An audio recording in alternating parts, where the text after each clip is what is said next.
आज की वीडियो में जानेंगे स्मृति की शक्ति और उसका स्रोत।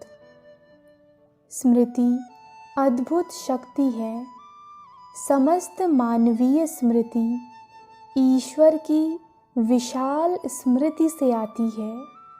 उदाहरण के लिए, जन्म से आज तक आपने जितने भी चलचित्र देखे हैं, उन सब के विषय में आप मुझे नहीं बता सकते, परंतु यदि मैं आपको उनमें से एक चलचित्र फिर से दिखा दूं, तो आपको वह तुरंत याद आ जाएगा।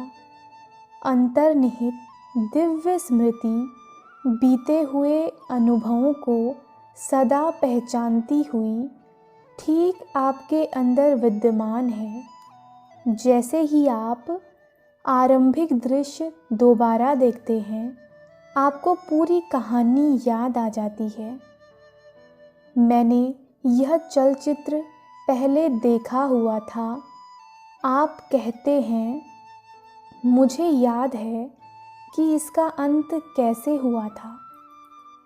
यह कैसे होता है कि हम एक चलचित्र को पहचान सकते हैं, इसके प्रत्येक विवरण को, जिसे हमने वर्षों पहले देखा होता है, क्योंकि समस्त घटनाएं मस्तिष्क में अंकित हैं। जैसे ही आप किसी अनुभव के रिकॉर्ड पर एकाग्रता की सुई रखते हैं, आपकी स्मृति उस अनुभव को पुनः सुनना आरंभ कर देती है। यदि मैं आपसे पूछूं कि पिछले बृहस्पतिवार को जब हम यहाँ साथ थे, तब आप कहाँ पर बैठे हुए थे, आपको यह याद आ जाएगा और साथ ही साथ दूसरी घटनाएं भी याद आनी शुरू हो जाएंगी। यदि मैं पूछूं मैंने क्या कहा था, तो मेरे शब्द आपको याद आने शुरू हो जाते हैं। स्मृति की आंतरिक शक्ति ईश्वर से आती है और यह पूर्ण है। यह कभी नहीं भूलती है।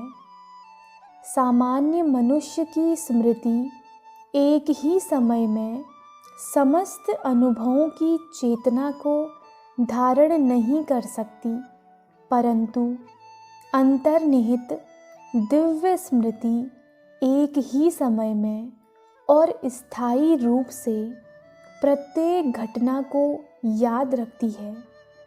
अतः अच्छी अथवा कमज़ोर स्मृति धारणा की बात है।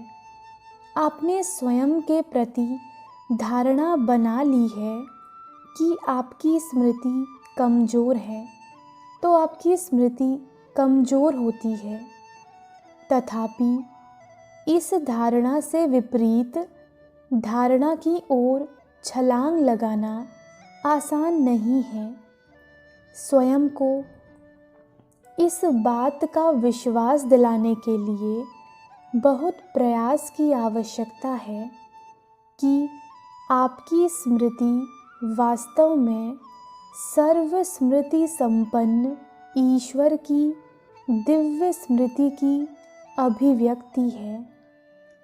महानतम मानवीय स्मृति ईश्वर की असीम चेतना से ली गई स्मृति के अतिरिक्त और कुछ नहीं है, जिसमें अखिल मानव और दूसरे जीवधारियों के समस्त साहसिक कार्य अंकित हैं।